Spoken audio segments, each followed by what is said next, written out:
Alright, hey guys. Don't worry guys, we only have like 20 minutes left today, right? Okay. We only have like it's nearly over. I'm just basically going to do a real quick high-level run-through of the Bootstrap, mostly so because I think this is really cool. I think it highlights some important themes of this course, and we'll have more time tomorrow to play around with this, and I'll definitely go more in-depth tomorrow. So if you don't completely get it, don't worry about it, but like this will also give you some fun things to look at tonight if you guys want to work on just like playing around with some websites, which I highly recommend because you learn more from that. So yeah, let's talk about Bootstrap, which is a CSS framework. And basically it's pre-made CSS and other fun components. Okay? So if you remember, this is the profile page that we have right now. I took the screenshot while I was rotating, so it's upside down. Whatever. But yeah, so it looks like good, but I don't think anyone's gonna buy this website anytime soon. Like it looks pretty, I don't know, unpolished, I guess. There's just something about it that doesn't look very professional and modern. And this is what tools like Bootstrap help you do, because if you add something called Bootstrap, all of a sudden you have this nice layout set up here, where we have like a nice nav bar, we have nice columns for our different topics in our name and our post. There's a nice card around the post. Like you can already see how it looks a lot more professional. And this is just like you adding a few lines of Bootstrap to our code. And so this just goes to show that this goes back to the original theme, that we probably saw a lot about like how CSS is can be hard, can be repetitive, might be a lot of weird stuff out there that you don't understand. And so Bootstrap is just one of those things, all CSS frameworks kind of, are just one of those things that makes your life a lot easier when it comes to web development. And so let's think about how it makes it easier. So there's some issues with CSS, right? And this involves the fact that it's very simple at its core, right? You're just like adding some rules everywhere, right? But there's a lot of depth, right? No one actually, it's really hard to know all the different CSS properties and how exactly they interact with each other and how exactly they all overlap. And so that can be difficult to understand. It easily accumulates to extremely large files. We just were doing a very small website. You can already see we have at least like 50 lines of CSS going on there. And just that one thing to get a circular image was like at least 20 lines, and that was crazy. That's really hard to understand, so that can be difficult as well. It's very hard to make CSS mobile-friendly and responsive. I mentioned what this was. It's just responsive, mobile-friendly, they're basically the same thing. But this is not an easy task, and lots of companies have suffered long, long times trying to make their website mobile-friendly. Like, if you ever looked at like Facebook's mobile website, for a while it looked terrible. It's like mildly better now.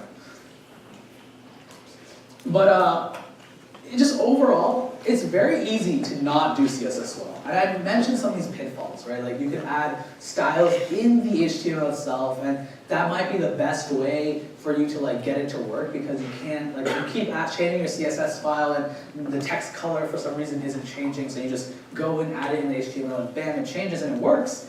But that's not a good way of doing it. There's also something called I'll mention it once now, and it's one of those things I'll tell you never to do. There's something called exclamation point important in CSS.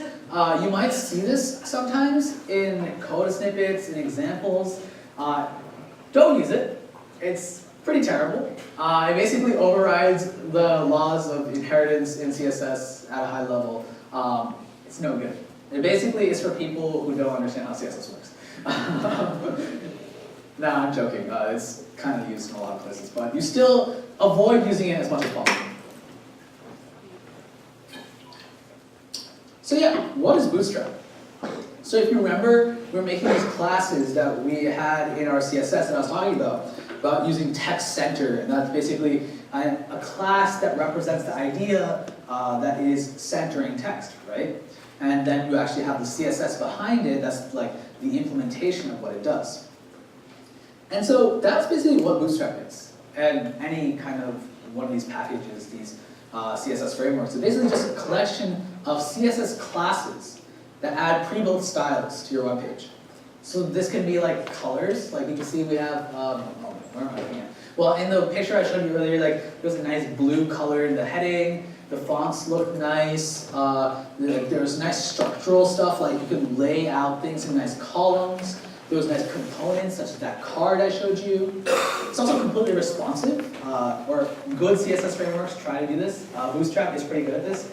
If you just use Bootstrap well, most of the time your website will start like working out of the box to look pretty decent on phones. You obviously need to put some work in yourself, but it is something that helps you with that task a lot. And Bootstrap specifically and some other frameworks also has some JavaScript-based components to help make your website a little more interactive. We won't touch on them today, but you might see some of them tomorrow. So yeah, for Bootstrap, this is again one of those things, like you're gonna start learning all about how to use the internet well. Imagine that, to create a website, you have to use the internet. But like, it's really the truth of it. And the documentations for Bootstrap is actually incredibly good. So I thought I'd just really quickly jump through some of these. So, oh, that's not how you go. I just copy that over here.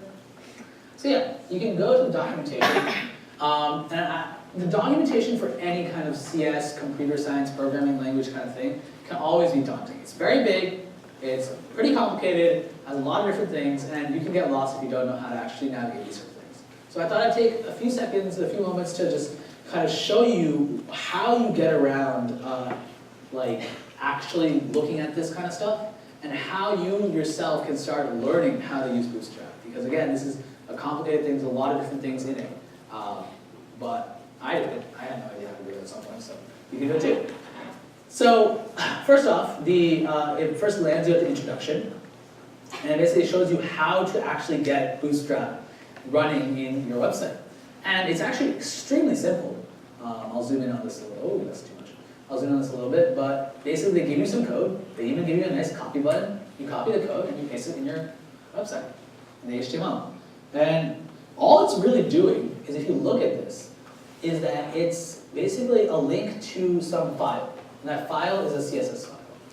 And what's actually kind of funny is I can copy this link right here and put it in my browser and look at it. And there you go, that's Bootstrap. That's it. But it's kind of pretty crazy in the sense that, like, first of all, whenever they deliver these things over the internet, because when you're loading your page now, it's going to be basically saying, hey, before you load this page, go grab this page, right? So whenever they make something like this, they make sure that it's like as small as possible. So they just get rid of all the spaces and all the enters and things like that. Which is actually important, by the way. CSS doesn't really care about spacing. Indentation's nice. Always try to make your code nice and indented, just so it's readable. But you can always minify it and make it look like this, and it'll work perfectly fine. So yeah, this is the entirety of Bootstrap. This is just all of this. There's obviously a little more. There's some JavaScript somewhere, but we're not going to talk about that right now. But yeah, with that, basically you get most of Bootstrap. So let's actually start talking about that. What does that mean? There's a bunch of like big tabs over here. I'd say the one you guys are probably going to be most interested in is content. Okay? And by the way, I'm teaching you, oh sorry, not content, components. I lied. But I'm teaching you this for Bootstrap, but this should, in theory, work for any CSS framework. Like this is like the documentation for Bootstrap. I look up semantic UI. First of all, you'll be amazed at how similar all the websites look, because they're all the same. This is web development in 2019. It's 2019, great. So yeah, get started, and look at that. You can see elements. They call it elements here. They call it components there. But like basically, same idea. You have a list of things here. But yeah, so was the first component that we just dropped in on is called alerts, and it gives you a very simple example of what it is. They always do this. They give you a nice visual example. This looks pretty nice. You can already start to look at it and imagine, oh, how would you want to implement this in your app? Like, let's say, I don't know, like let's say we're saying that, yeah, let's say we're making Catbook, right? And we're a social media website, and let's say we somehow implemented like friend requests and things like that. Maybe on the confirmation of the friend request, you get a success alert saying like, hey, friend request sent, and things like that. And that's basically how this would work. And this is basically exactly, oh, by the way, this is a funny thing. Like, if you ever go to Twitter, you'll notice that this looks a lot like Twitter. And that's because Twitter made Bootstrap, and that's where this comes from. So, yeah, so like, these kind of components that you have are very commonly used and very useful in almost every single web app you might decide to build. So something like alerts. Let's go to the next one, maybe badges. Like, you can imagine how you might want to put something at the end of that, maybe like 500 subscribers or something like that on YouTube. Or like, let's say, why we like buttons. Like, they have these nice, very like standard looking buttons that you can kind of edit yourself. They have button groups. This is pretty fun. Like, you can attach buttons to each other. What else is there? There's like, you can just pick anything. Like drop downs. Like, there's built-in drop downs, but these are like nice drop downs. You know. So in every single one of these documentation pages, they always have an example, and they always have the code snippet. And if you really want to, you could literally just copy and paste the code snippet. So let's go back to the slides.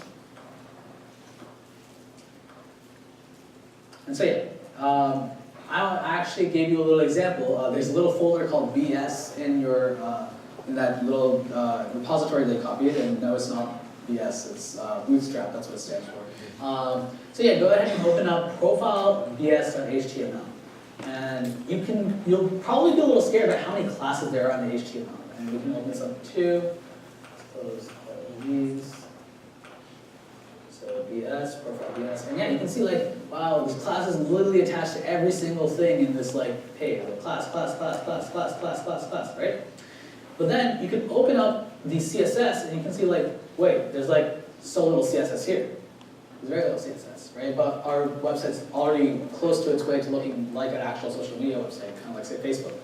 And we barely needed to add any CSS. Like, this is just like all that random stuff that I added to make the thing circle. But aside from that, it's the same. And so you're thinking like, okay, this is amazing. There's no CSS. And that's kind of how Bootstrap works, is that everything is based on, oh, hey, Cynthia. Everything is kind of based on how you basically, everything's based on like these classes that's pre-built for you. Everything is already done for you, and you don't actually have to recreate the wheel just to get nice components going. And so yeah, this is the most important line, obviously, is this link to this Bootstrap content delivery that they give you. And so yeah, this is how you use Bootstrap. You basically just open the documentation, you find something you like, you copy the code tutorial, modify it for your own purposes, and then you smile at how easy that was. Like, that's actually all it is, right? And like, so all you need to really do is just kind of dive in.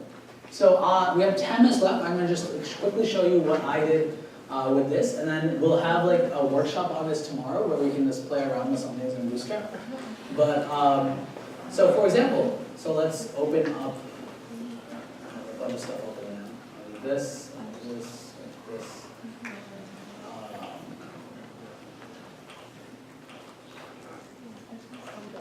So yeah, so here's my bootstrapped Bootstrap page, and so you can see we have a nice nav bar with like cat book, home buttons that's disabled for now because we don't want to have a home yet. We have a profile, we have our image, and we have this nice like column kind of thing. And so let's look at just this thing right here, because this is actually really nice, and I promise you every single one of you will be doing something like this in your website, because laying out websites is a pain, and Bootstrap makes it really easy. But there's basically something called a column, a row and column kind of container in Bootstrap, and there's equivalents in every single CSS framework.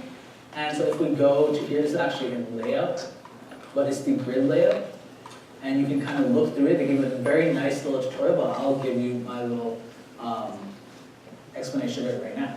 So the idea is you create something called a row. So when you create a row, that basically creates a row.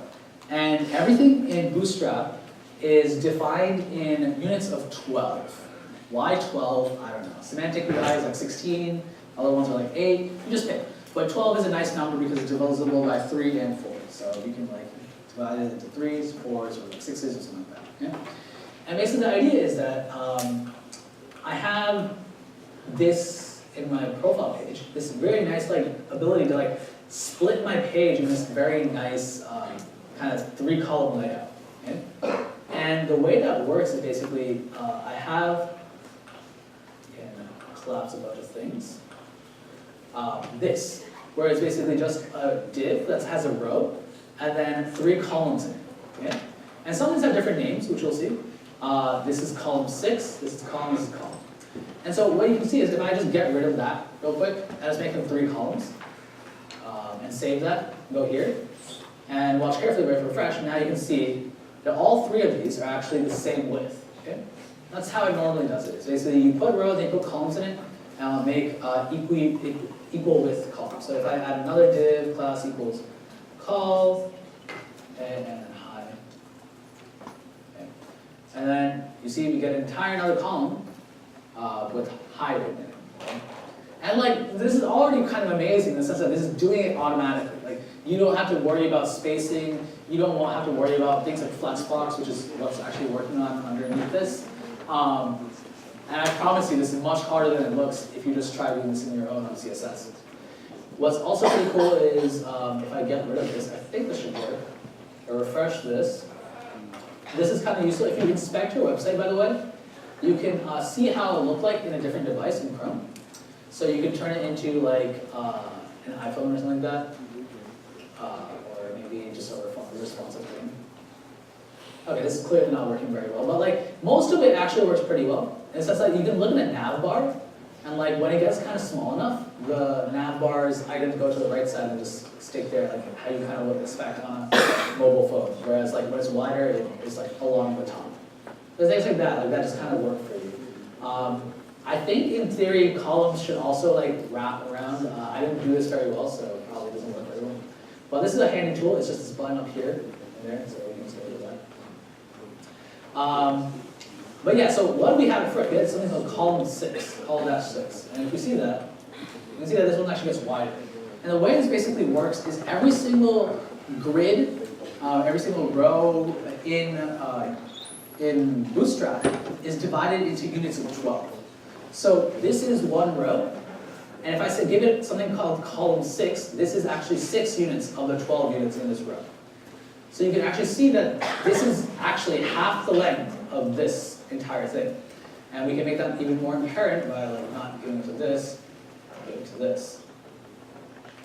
And you see this is half, exactly, and this is like 1/4, 1/4. And that's exactly what the rest of them do. If these don't have numbers on them, they automatically fill up the rest of the space. So I can make this like col 1. This is going to look ugly. I make this also col 1. So now we have 1/12 here, 1/12 here. There should be 10/12s here. And there you go. Like, and see, this is amazing. All I'm doing is like changing like a couple numbers in class names in the HTML, and this is all being done for me. And so you can kind of see how this works. By the way, so because it is indeed just math, if this is col 3, col 6, col 3, it looks exactly the same as if I just did col. Right? It's exactly the same. So that's kind of how the grid layout works. Okay? So that's basically mostly what I wanted to show you. As you can see, we also have another component here called the nav bar. I can really quickly look at that, but this is a little more complicated. It's up here. So like you can actually see we have a whole new HTML tag type here called nav, and that's basically something that like Bootstrap builds in and like makes it look nice. So these are like I literally just copied this code straight off their website, and it automatically made it look like this good. So I'm not going to go too deep into this. If you want to look into it, you can look into it. But yeah, you can look at that at your own time, and we'll definitely look at it tomorrow as well. So with that, I just want to reiterate. Remember this. This is the most important thing about this class, is that there's always going to be something that makes your life easier. And one of those is Bootstrap. We'll be looking at more tomorrow. Thanks for coming, guys.